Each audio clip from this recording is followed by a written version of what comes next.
ज़िंदगी के सफ़र को बैलेंस करना हम सब इंसानों के लिए बहुत ज़्यादा इम्पोर्टेंट है, क्योंकि जब तक लाइफ बैलेंस नहीं होती तो आपकी ज़िंदगी में कुछ भी अच्छा नहीं होता।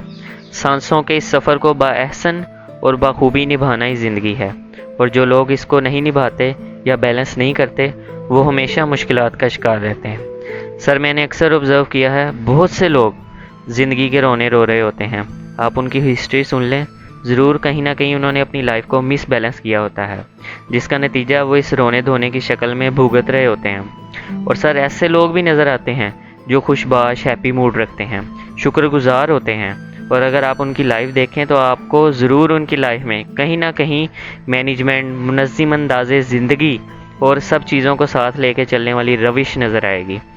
उनकी ज़िंदगी में सारे रंग नज़र आएंगे, जबकि अनबैलेंस लाइफ आपको सिर्फ ब्लैक एंड वाइट ही नज़र आएगी। मेरा सवाल यह है कि लाइफ को बैलेंस कैसे किया जाए। सर, बड़ा सिंपल फार्मूला है। अपने आज को प्लान कर लें, आपकी लाइफ बैलेंस हो जाएगी। हमारी सोसाइटी में प्लानिंग का ट्रेंड ही नहीं है।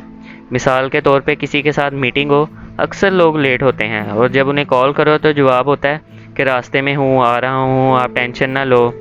सर, लोग अपनी लाइफ को बैलेंस करना ही नहीं चाहते। अपने आज को प्लान ही नहीं करते तो लाइफ कैसे बैलेंस होगी। एक आर्टिस्ट, एक पेंटर पहले डिसाइड करता है कि उसने अपनी पेंटिंग में कौन से रंग भरने हैं, और सर ये आप पे डिपेंड करता है। अपनी ज़िंदगी की सीनरी को ब्लैक एंड वाइट रंग देते हैं या मुख्तलिफ रंगों से भरते हैं। It's all depend upon you. Wasif Ali Wasif साहब फरमाते हैं कि ज़िंदगी के बेहतरीन दौर के बारे में लोगों से पूछा जाए तो जवाब मिलता है कि अच्छा ज़माना गुज़र चुका है या अभी आया ही नहीं।